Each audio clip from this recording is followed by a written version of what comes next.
Hello and welcome to the Mindset RX series of the Alpha Movement podcast. My name is Tom Foxley and I help functional athletes reach a champ's mindset or gain the champ's mindset. On today's show, I'm joined by Mr. Jason Khalipa, and Jason and I had a fantastic conversation about mental toughness and mindset in general and how this applies to not only his 2008 win in the CrossFit Games, but also his amazing legacy within the sport of CrossFit itself, but also how he applies it in day-to-day life, for whether that's running his business or whether that's dealing with hardship. For example, the situation with his daughter's diagnosis, which we get into as well. We touch on a lot of subjects. So before we get into that show though, seminars coming up or workshops coming up at May 19th in Primal Performance in Wet in the Netherlands, May 26th at CrossFit Lutterworth in the UK, and then we're looking at June/July in CrossFit Bull in Hereford, October 20th in CrossFit City Line, Watertown, Massachusetts, and October 27th at CrossFit Pushing Weight, which is just outside Richmond, Virginia. And you can find out much more information about those at mindsetrx.com/seminars. So mindsetrx.com/seminars. And if you're a new listener, you may want to check out the books I've written, which you can find at Amazon or at mindsetrx.com. Now, let's get on with the show. So welcome to the show, man. Thank you very much. It's good to be here. Good to be on the show. I'm looking forward to it. Cool. And thank you, of course. But I think we should start off with what we're just talking about and get straight into the jiu-jitsu. Where did that come into your life, and how did jiu-jitsu come into your life? Yes, I mean, I used to own one of our locations. Used to have jiu-jitsu inside of it, and I used to watch the guys roll, and I was super inspired by it. I liked the idea; it looked like chess. I liked the idea that there was very back and forth, and that it wasn't. It was just different from CrossFit, and I liked that idea about it. The thing is that while it was in our gym, and obviously I could have done it for free, and it was so readily available, I was also competing at the highest level in CrossFit. And so I didn't want to risk injury doing jiu-jitsu when I had my professional sport that I was focused on. So once, gears were kind of shifting and my daughter got sick and I wanted another outlet, then I found jiu-jitsu, or I got back into jiu-jitsu, I should say. I did it very, very brief, like a month, enough to know that it's very challenging and you got to be very humble about it. And so once my daughter got sick and I kind of, hung the shoes up in the sport of CrossFit, I wanted to test myself. And one of the reasons why I like jiu-jitsu so much is that in the sport of CrossFit, or in functional fitness in general, there's people that would consider me a subject material expert because of the knowledge base that I've created over the last, 12 years. But in jiu-jitsu, I'm still a beginner. And so it's nice to constantly be learning and then take what I learned from there and, apply it for students, at the CrossFit style gym.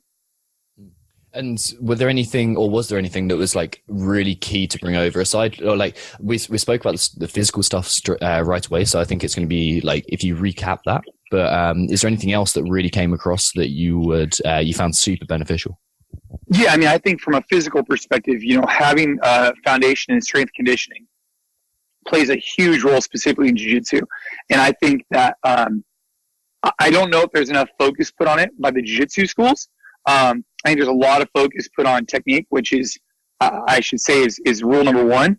But my thing is, like, if someone can't breathe, it's kind of hard for them to have good technique. And so what I found is that my strength conditioning plays a huge role in the ability to, roll with other people. Now, granted, that's after you develop some form of skill, right?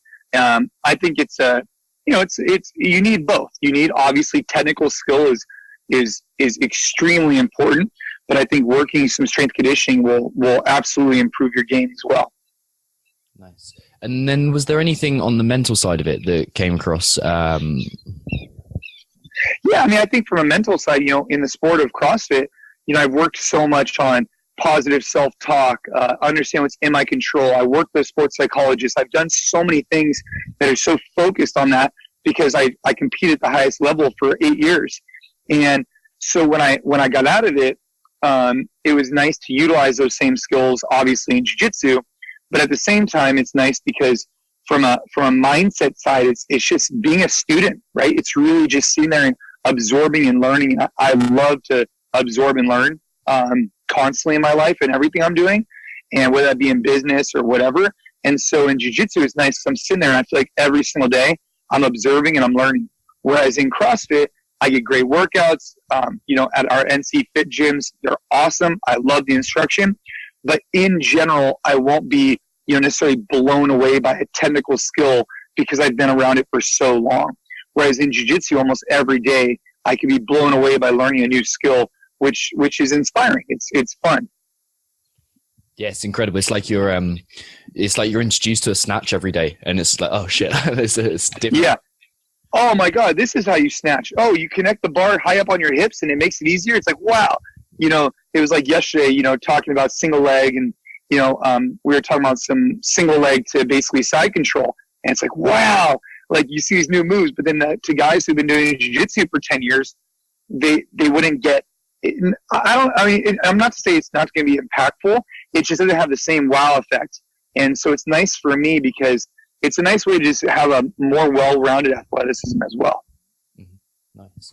And you mentioned there positive thinking. I don't know how much you know about the show, but my focus is mindset side of things. And I love that. So do you mind getting into the nitty gritty about the mindset that you developed? Any kind of, you mentioned sports psychs as well. So the process there, was there a moment that it started? Yeah. So for me, years ago, I found myself passing out on an event. The following year, I ended up just laying on the ground for an hour. I found my performances weren't indicative of my actual fitness or my abilities. And what it was that my mindset was off. And what I was doing was, I was focusing on things that were outside my control, right? My competitors, my different types of things. And it brought my anxiety so high that when I actually had to go out there and perform, I couldn't perform because I was just so anxious. And it just, let me put it this way. Prior to the event even beginning, I had exhausted so much energy just by thinking about things that were outside my control that when the actual event began, I had nothing left in me and I was numb. And that was a huge learning experience for me to understand what's in my control and out of my control. And I utilized that when my daughter was diagnosed with leukemia, which was the best thing I could have possibly done, was understanding what was in our control and out of our control, because it gave us some sense of ease, if that makes sense. And then, when in regards to positive self-talk, I do believe the best way to develop it is through fitness. For years, I would be doing squats, running, whatever it may be. And I'd be like, oh man, my lungs hurt, my legs are sore, whatever. And that doesn't benefit you through your event, specifically if you're competing, right? And so what I started to work on with the sports psychologist was how to take those negative thoughts and instantly refine them into a positive self-talk. And the best way I would describe it for anybody who's listening is to think about it in terms of you coaching yourself. So if you were coaching yourself through a workout, you wouldn't say, hey, for example, if you were coaching somebody else, you wouldn't say, your legs probably hurt right now. You probably can't breathe. You should probably slow down. What you would say is, hey, keep your weight in your heels, keep your chest up, keep moving. You're doing great. Whatever, smooth breathing. And those kind of things are positive reinforcements. And so I think what's really important for people to understand is that through exercise, even if you just go for a jog, it's a nice way that as soon as a negative thought comes in, revert to a positive one, and then be able to see that carry over into real life is phenomenal. You can develop it through fitness, and then when it actually gets executed in real life, it's something of beauty. Nice. I love that. Do you remember what your self-talk sounded like before you started to change it?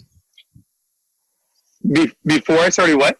Before you started changing your self-talk? Do you remember? It just in general, it just wouldn't be, for example, I remember this one time in the 2009 CrossFit Games, I was running and I was exhausted. I had, DMX playing in my headphones. I was too overstimulated. I was breaking down. I just told myself, I can't do this. Sure enough, I couldn't do it. And I passed out. But, but then I ended up getting back up again and finishing the race. But I wonder if while I was going through that race, instead of being like, oh my God, if instead I just slowed down, started walking and said, all right, breathe, stay calm, you only have a mile left to go or whatever it may be, and kind of try to reinforce it as a positive instead of just letting it overwhelm me. And so before I really started dialing that in, I don't quite remember, but I know it didn't help my performances, that's for sure. And it took me many years to reinforce positive self-talk, and it still does today, right? And I utilize that for jiu-jitsu. For example, yesterday, some guy having a nice little guillotine, and, you got to kind of learn how to stay calm, stay relaxed, and, use positive self-talk. Hey, move your foot here, do this, versus, oh my God, he's got my neck, blah, blah. If you start freaking out, your performance will dictate it. And that goes in life too, like when my daughter got sick, that was one of the biggest things we realized was that when she got sick, utilizing positive self-talk was just so important to making sure that, positive self-talk was a really important thing, especially when you have emergency teams coming in, when you have the doctors coming in. Reinforcing the positive that's going on was huge for us, especially when we look at her diagnosis. Some people would say, oh my gosh, she had leukemia. But then I would be able to say, hey, she has the better type, right? So it's just a way of reframing it in your eyes. And is there a way of getting that perspective? Because obviously sometimes you can be so present in the situation. You can be so wrapped up in the situation that you forget to get that perspective. Is there a way that you kind of regain perspective? Yeah, I think it's just taking a step back. But really it starts in the beginning of the day, right? And evaluating, hey, how do we look at this in terms of glass half full versus glass half empty? And the way I like to describe it is like, if you could start each day with a pair of regular glasses on, you look at life as if it was clear, as if it was positive. But if you start the day with a pair of sunglasses on, you put this haze over everything you're doing, right? You put this negative haze, and then everything you look at, from a diagnosis to being at work, everything all of a sudden takes a negative kind of tone versus having some kind of positive tone. Because I'm convinced that in most situations, most of the time, you can find some type of positive that comes out of almost anything. Obviously there's exceptions to that, but I think in general, if you really search for it, you can find positivity through many, many or most things. Nice. I love that. And I've just been rereading Man's Search for Meaning, Viktor Frankl's Man's Search for Meaning. And it's such a beautiful example of that, like a concentration camp and finding the beauty in those moments and the beauty in suffering. Like that's kind of what. Well, if you think about it, someone would say to me, oh, well, you haven't been through any adversity. I'd say, well, yeah, I have.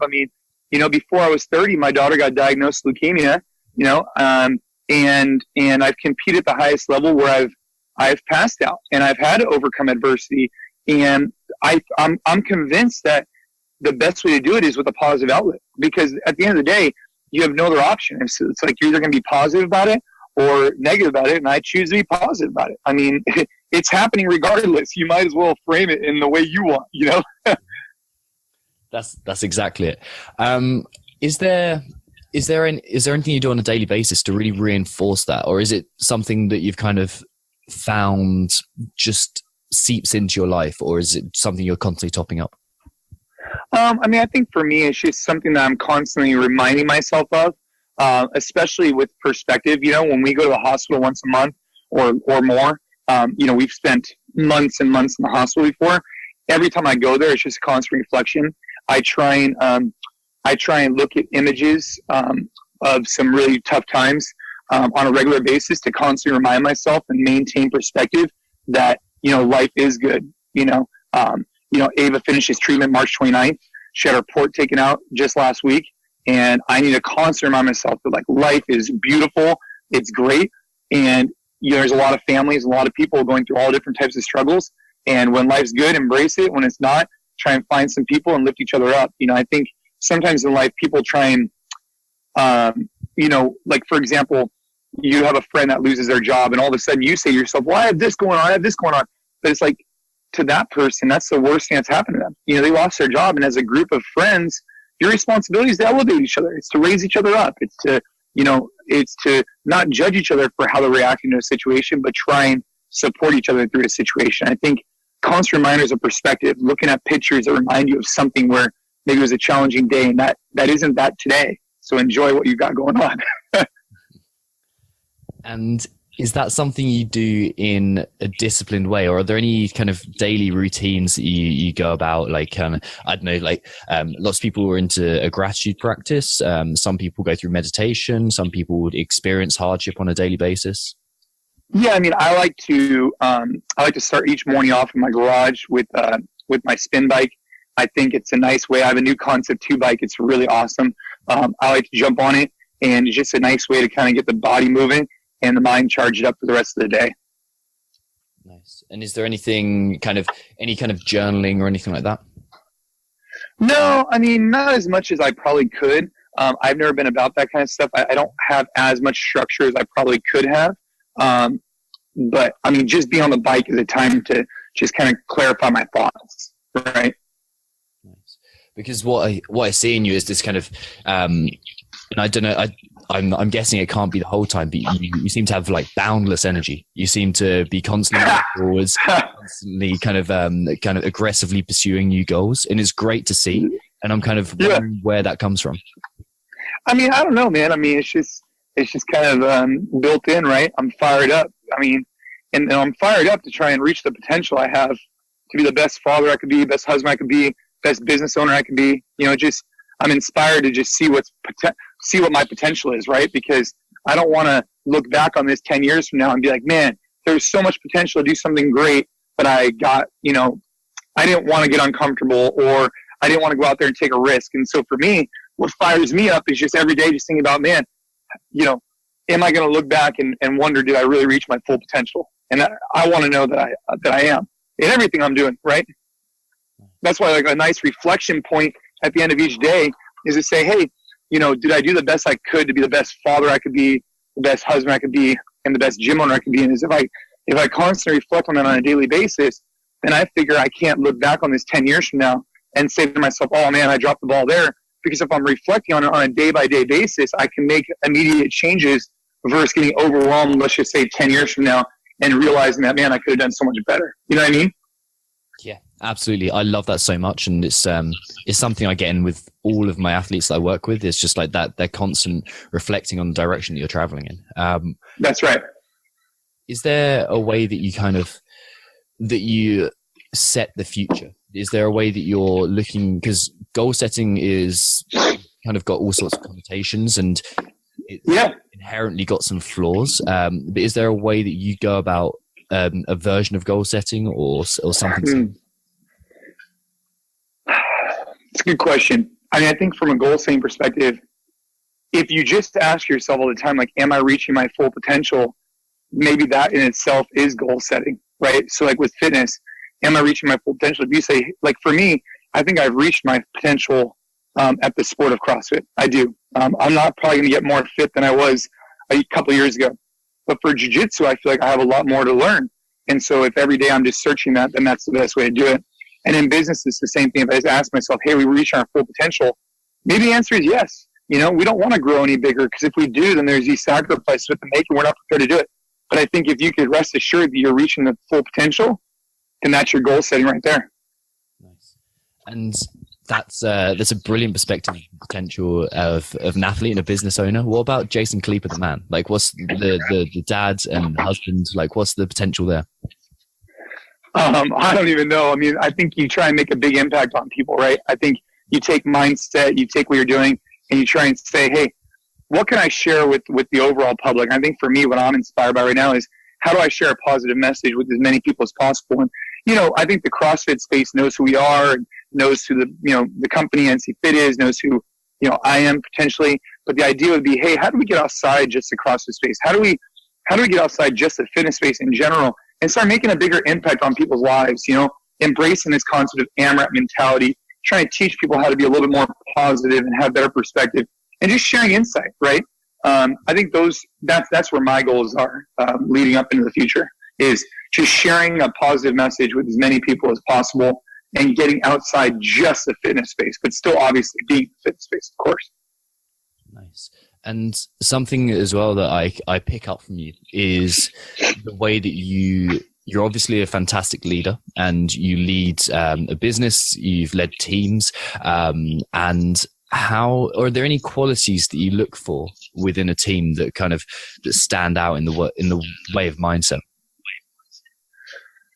I mean, we're just looking for people that are passionate about what they're doing, whatever that may be, right? Because we can always train people, but if people don't have good ethics and if they're not passionate about what they're doing, it's going to be very tough to do anything with them, right?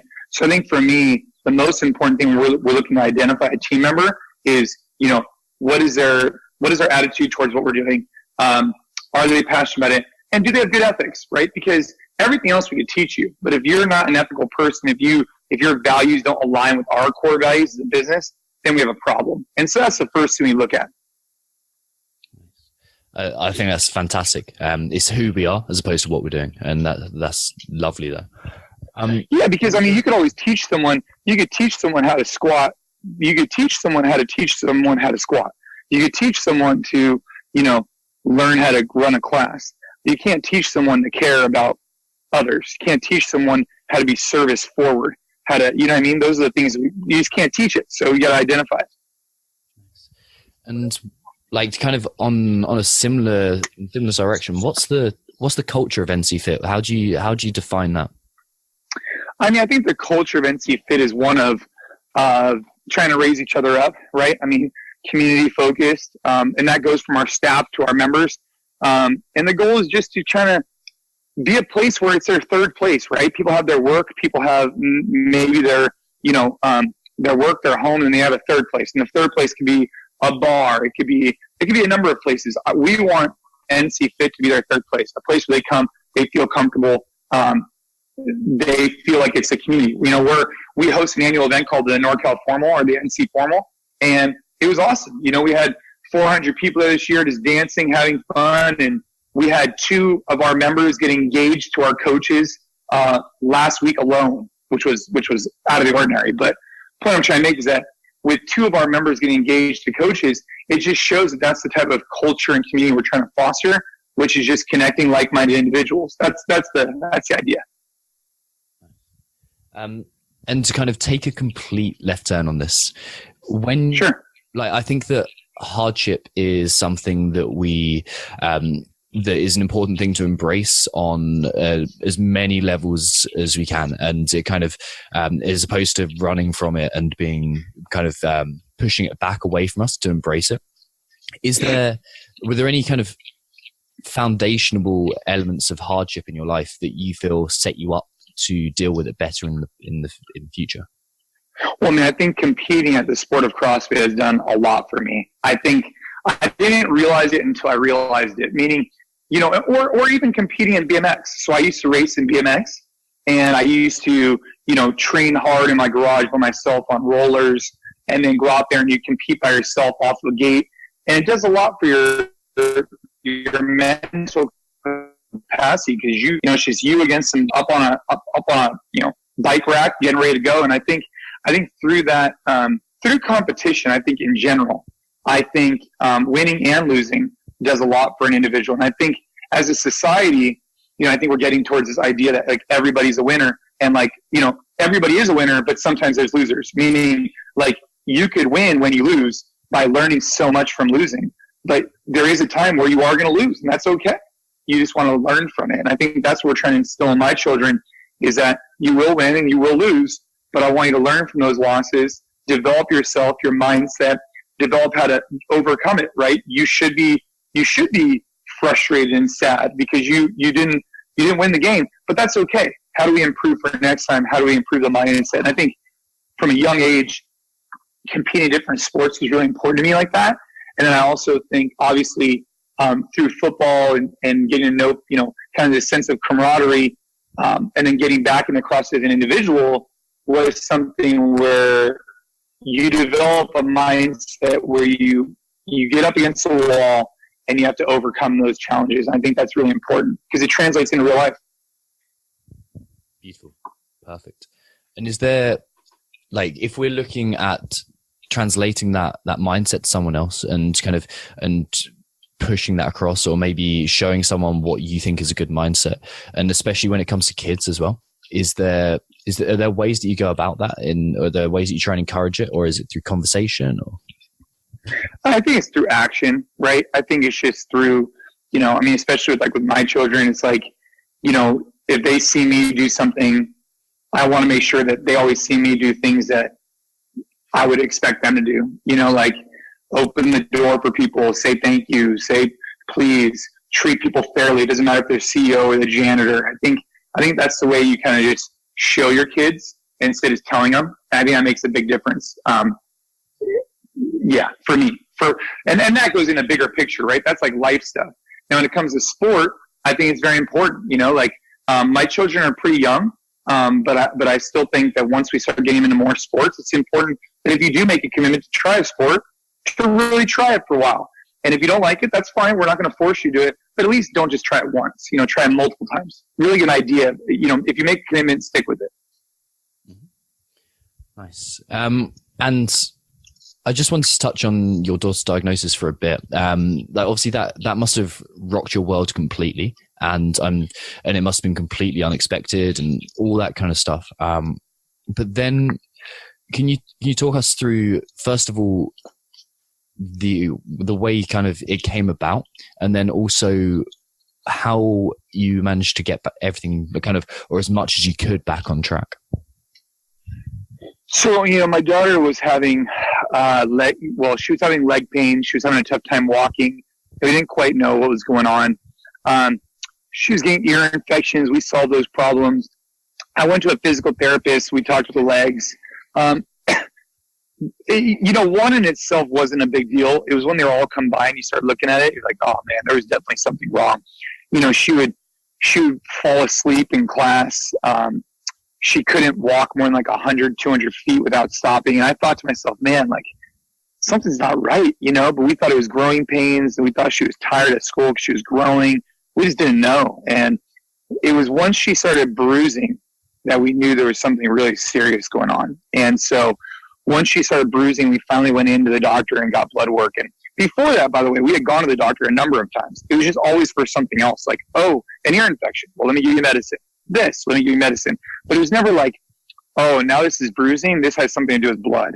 And so, that becomes a big problem. And so we went in and she got blood work completed. And, come to find out, we had to go to Stanford ER that night. And it just kind of rocked our world for the last 2 years. But here we are 2 years later. It's gone by fast and slow. And we're ready to go celebrate in Mexico her last chemo treatment on March 29th. That's fantastic. Great news. Really great news. Yeah, thank you. Was there a moment when you kind of regained perspective, or you managed to kind of get some altitude on that? I mean, I think the whole time I really felt like someone was looking out for us. I've never been a super faith-based kind of guy, but I do feel like with my daughter's diagnosis, some people could look at it as a super negative. And don't worry, there was plenty of times where it was very much so negative. But I think if you really look at it, each time there was an opportunity for it to be good or bad, I feel like we got the good side of it. When she was diagnosed, there was 2 types, ALL and AML. Thankfully, she has ALL, which is more treatable. My heart goes out to those families who have AML, who have to go through some type of stem cell treatment. It's very challenging. We were extremely blessed that Ava did not need that, which was huge. But I think for us, we just felt like, I mean, even from the beginning, my wife just had a really strong outlet on it. She was going to come at it like a champion, and she did the entire time. And I think that's just been the approach we took the entire time. I mean, there's been a few times where it's been life and death, very much so, and it's been very, very challenging.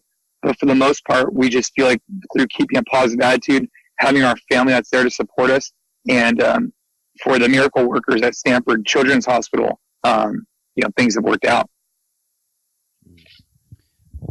And obviously in that situation, you are you're kind of holding the family together. And if you don't look after yourself, then it's very difficult to look after other people. That analogy, you can't pour from an empty pot, comes to mind. So how were you looking after yourself then? Or did you have bare essentials then? Yeah, I mean, I don't even know if, I think between my wife and I, we were just, my wife is just solid, right? She's solid. I mean, we met when we were 14. You never know how someone's going to react to a negative situation. And far exceeded my expectations. Let's put it that way. But I think for me, it's about keeping balance, exercising every day when I was in the hospital, taking the energy that I took from the exercise and bringing it back into the room was really important. For us, we didn't leave the hospital for, I don't know, probably the first one, like a month. Probably total, we've probably spent about 3 months in the hospital, I'd say. And, when you're there, the doctors take their rounds, and sometimes they take their rounds like 10 a.m., sometimes like 2 p.m. You just never know. But when these doctors make their rounds, it's a huge, huge deal, and you have to be there. And so for me, I never left the hospital. We would just be in the parking garage doing workouts, because my whole theory was I need to be within 5 minutes of the hospital all times. And so I never ran farther than a mile out, because I wanted to know that if I really had to, I could sprint back and let's just say a 6-minute mile if I had to, because I want to know that as soon as we had the doctors that they were coming in, I could be back to hear the information. I think as anybody going through a challenging situation in their life, what they need to realize that you're your child's best champion for it, right? No one's going to care as much as you care. And so for me and my wife, it was very important to us that every doctor, every time we were there, both of us, to hear the information and make sure that we appropriately absorbed that information, wrote down notes, and then made sure that was properly executed for our daughter. I think that was really an important thing that we felt. We felt like, the night she was diagnosed, I just read up on everything I could about her disease. Said this way, not to say we're going to be experts in it. By no means are we experts, but we surely know a lot about it. And when we start seeing unique signs come up, then we can do a better job of informing the doctors and making sure the plan is being executed on. Excellent. And that's obviously a skill that you've developed elsewhere as well. Is there a certain kind of, like Jocko Willink always talks about prioritize and execute, for example. Yeah. Kind of mantras that help you kind of look into that planning? I think for us, in the sport of CrossFit, I like to think about like moving fast and breathing slow. Like you're moving with purpose. You're moving from point A to point B. Like you're executing, but you're at the same time, you're calm, you're collected. You're moving fast, but you're breathing slow, right? But in times like this, it's really about no one's going to care as much as you care, period. Ever. And, you have an obligation as a parent to make sure that you are educating yourself on everything possible, because 99.5% of stuff that happened at Stanford was top notch, but there was 2 opportunities where things wouldn't have happened unless my wife and I were engaged enough to know, hey, at this time she's supposed to get this medication, because there's so many people involved with your child's diagnosis that things can sometimes fall through the cracks. And so for us, it was very important to always be her champion. And that was also understanding what's in our control and out of our control, right? What I told myself is that, I'm not a doctor. I don't claim to be one. And I surely don't know how to administer chemotherapy. But what I do know is that I can listen, take notes, and be there to support with love, care, food, whatever I could do. And so that was what was in our control. And so my wife and I tried to do everything we could to recognize what was in our control and execute on it the best we could. And part of that was obviously knowing what the doctor said and making sure that the nurses and nurse practitioners execute on that appropriately. How did you choose which information to absorb and to look into? The internet can be a scary place when you're talking about cancer. But I think for us, it was about absorb everything, right? Specifically the documentation that's, comes from, the National Institute of Cancer. Absorb all the information you could from the doctors. And then, some of the information you didn't have to disseminate. Like you just, if for example, if our doctor, like our head doctor of oncology said, hey, this is what we need to do, then we would write everything down. And that's what we're doing, period. At that point, we just had to trust in the fact that he knows what he's talking about. But then the goal is then making sure that plan is executed on by the rest of his team, right? That's the difference. Part of it is just, you got to kind of let it go, right? This doctor is making huge decisions that could impact your child's life, and you got to trust in somebody sometimes. I love that realization. Was that a kind of, was there a turning point in that letting it go, or letting someone else kind of trusting them to do something? Yeah, it's a huge turning point, because you just realize, like in our life, everybody wants to be in control of everything, and that's one of the reasons why people hate flying so much, right? is because they don't feel like they're in control. And so because they're not in control, they don't like it. And, when it comes to this kind of stuff, you just got to know that you're not going to be in control. And you need to just go ahead and wrap your head around it, because you can't be in control, because I'm not a subject material expert in oncology, right? With fitness, I might be, but not oncology. And I think that's the big difference. And, I'll give you an example. One night, Ava wasn't doing very well, and we were back from the hospital, and her blood pressure dropped, and her heart rate increased, and it just wasn't good. And so they sent in an emergency response team, which is like the scariest, most frightening thing anybody's ever gone through, or at least for me. If anybody's gone through it that's listening, I hope it all turned out well. 20, 30 people run into the room, and they just start acting.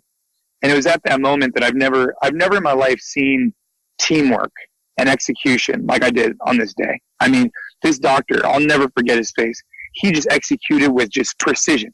I need this, just boom, boom, boom. Just life and death, right? Just hitting it.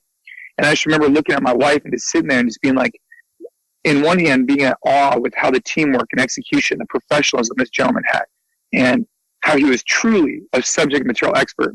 On the other hand, being frightened as hell, because that's your daughter sitting there, right? But it was an amazing time where I actually really reflected on it later on in life. And even today, I still have to go and sit down with the doctor, because that's one thing that, to get some closure, I need to go sit down with this guy, just let him know, how his quick action saved my daughter's life, and how I'm forever indebted. But it was at that moment that you just sit back and you realize, like, this is completely out of my control. All I can control is the fact that I'm just going to sit here, be patient, be positive, but also just rest assured that this guy knows what he's doing, because what was in our control is identifying the best hospital to go to, and we felt like we made that best decision. So now we just need to kind of let go and let these guys do their job. I love that ethos and the idea of controlling the controllables and trusting the process. I think that's an incredible thing to obviously realize in a very difficult situation, but to translate into real life as well. How do you look at that when it comes to BJJ? I mean, on a totally different level, right? I mean, it's the same thing, right? You're not going to be able to control what your partner does. You can only control what you do. And just trying to give yourself the best experience and try and learn the most. You might go up against a black belt who's, 220 pounds, and you start sitting there like, oh man, what am I going to get out of this? But what you can get out of it is the idea that you get comfortable with that uncomfortableness. You do it once, you do it twice, all of a sudden you look at it 6 months later, and now that same person that used to intimidate you so much no longer intimidates you the same. And I think when you do that, when you put your back up against the wall and you thrive, right, you can only grow from that. Is there anyone either within the sport of CrossFit or within BJJ or outside of sport completely that you think epitomizes a great mindset? I mean, I'd have to understand the people a little bit more, because, you have these athletes who are obviously extremely good at what they do, and they have to have clear mindsets. Then you have people in their real life, and I don't know. I mean, if I had to say one person right off the bat, it would probably be The Rock. He just seems like he has a positive approach on a lot of things. He seems like he gives back a lot. He seems like he takes his popularity and his star power and does good things with it, specifically for pediatric cancer and other things. If I had to say there's one person I really think I'd love to meet and I'd love to hear more about his mindset, it would be him. Okay. Is it because of the giving, or is there other things in there that kind of stand out? Well, I mean, obviously it's the giving. It's the fact that he seems very down to earth. He seems very hardworking, which inspires me, right? I like people who grind it out. And he seems like he's a loyal family man. Those are the things that I look up to, right? I want someone who's humble, hardworking, and dedicated to not only their craft but also their family, right? It doesn't do anything for me if you're dedicated to their craft, but then all of a sudden they're treating their family terribly, right? That doesn't do it for me. And is there anyone in let's say the business world that stands out to you in that regard? Anyone that you whose ethos and mentality you want to kind of take and apply and use bits of? I mean, earlier on, I was a big fan of Mark Cuban. Still a fan of him. I think I think Tim Ferriss does a really good job of being an expert at his craft, and that's inspiring for me, right? Taking his ability to interview people and just be at the best in the business. And he has a gift that I think is phenomenal. But there's a lot of people that I think you can get inspiration from in different parts of business, right? Maybe you like Jeff Bezos' ability to, see 3 quarters out. Maybe you like Mark Cuban's ability to treat everything like the sport of business. And I take little pieces from each person, and that's relatable to me. Okay, nice. And I think it'd be really nice to touch on the AMRAP mentality, on what that means to you, Sure. how that came about. Yeah, I mean, with the AMRAP mentality, it was basically, AMRAP means as many rounds or as many reps as possible. And I think for me, there was a time in my life I started asking myself, man, how am I going to be the best husband, best father? How am I going to run this business that's growing? How am I going to, still compete at the highest level? How am I going to do all these things? And I started asking myself, what does it really mean? And what it meant was embracing this concept of AMRAP mentality, treating each piece of my life as if I'm an AMRAP. That while I'm doing this, I'm doing this. Like, while I'm on the phone with you, I'm on the phone with you. I'm podcasting with you. When I'm done here, I'll go work out. While I'm working out, I'm working out. I'm not doing anything else. When I'm with my family, I'm with my family. I'm not one foot. Oops.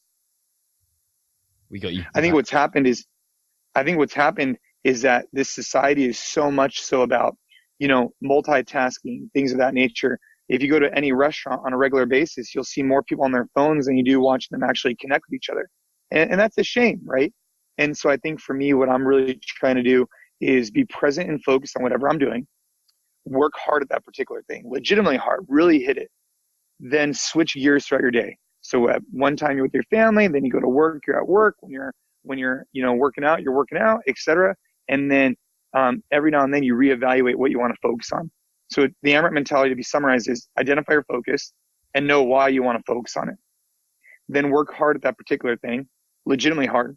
Switch gears throughout your day, and then every now and then reevaluate when big life things happen. Equating it to a bike. To ride a bike, you need to be present and focused. If you're not, you're going to tip over.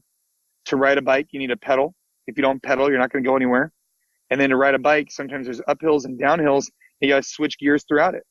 And I think that's the best way to look at my day is I'm riding a bike throughout the duration of the day. Am I being present? Am I being focused? Am I working hard? And am I switching gears? Perfect. That's. I think it's the kind of thing that you like, that kind of ethos and that kind of mentality is something you hear from like very experienced meditators, being present and being focused and understanding what you're doing now, and that's your sole purpose at that moment. Have you ever dabbled with meditation, or is kind of life meditation for you? I can't do it. I one day I want to, but I have so much energy, so much whatever it is. I have had a hard time finding meditation without movement, meaning if I'm moving, if I'm on a spin bike, if I'm running, that's my form of meditation right now. Maybe one day I'll be able to sit in a room and meditate, and I wish that for myself, but right now it's not happening. Yeah, it's I get this the whole time, and like I was personally in that exact same situation for a long time, and I found things like just sitting down and listening to my favorite song and picking out the guitar parts of my favorite song, or even alternate nostril breathing as well. That helped massively, because I felt like I was doing something, and that doing something translated hugely over to the other side of it. Cool. Oh yeah, that's a good point. Yeah, I mean, that's the thing. I got to be doing something. Mm-hmm. Yeah, go ahead. No, sorry, we lost you there. You're just saying you got to be doing something. Yeah, I got to be doing something. Yeah. Perfect, man. Well, man, we touched on so many points in such a short amount of time. And I always kind of finish off by looking at books, because I think that it's a great way to look into, to find perspective on what you think and where your thoughts come from. So are there any books that have massively influenced you? I mean, the one that really started off, I mean, obviously was like Mark Cuban's Sport of Business. I haven't read it in a while. I need to reread it. I think I just actually purchased Gary Vee's Crushing. I got to see, I'm looking forward to seeing that. Right. I think Tim Ferriss puts out some really good stuff. Those are the ones that, like, for me, I try and get inspiration through practical application and through not so much theoretical stuff. I like to have more of an approach like, hey, this is my experience. This is what I learned from it. And that's why I thought, the first one stands out to me, which again, I got to reread, is A Sport of Business by Mark Cuban. Nice. Perfect. And is there a kind of final message that you've got for the guys and girls listening? No, I mean, AMRAP Mentality, the book will be coming out. I'm really excited about it. You can follow what we got going on my website, Jason Khalipa, Instagram, Jason Khalipa. But the final message would just be, I'm convinced that if you just wake up every day, you're just like, hey, look, I'm going to look at it like it is outside right now, just beautiful, clear, or I could look at the day with just a gray haze over it. And meaning everything that we have going on for that day just has a subtle hint of negativity in it. And I think if we could just start off the day with removing that layer, removing that filter, if you think about it like social media, what filter are you putting on your stuff? I would take off the negative filters, and I don't know if there is one, and put on the positive filter, because I'm convinced that if you could change your mindset, at least shift it slowly, you'll start finding a lot of good out of some things that aren't as good throughout the duration of the day. Beautiful, man. Thank you so much for joining me on the show. All right. Thank you. Thank you for listening to another episode of the Mindset RX series of the Alpha Movement podcast. If you enjoyed the show, please don't hesitate to head over to iTunes, leave a 5-star review, and let your friends know about the show. If you need more information about seminars, head over to mindsetrx.com/seminars. And as always, you can follow myself and get some more information about mindset coaching and mindset for functional athletes at Instagram, which is at Tom Foxley, and on Facebook, facebook.com/tom.foxley, or you can head over to mindsetrx.com. And I shall speak to you soon on another episode of the Mindset RX series of the Alpha Movement podcast.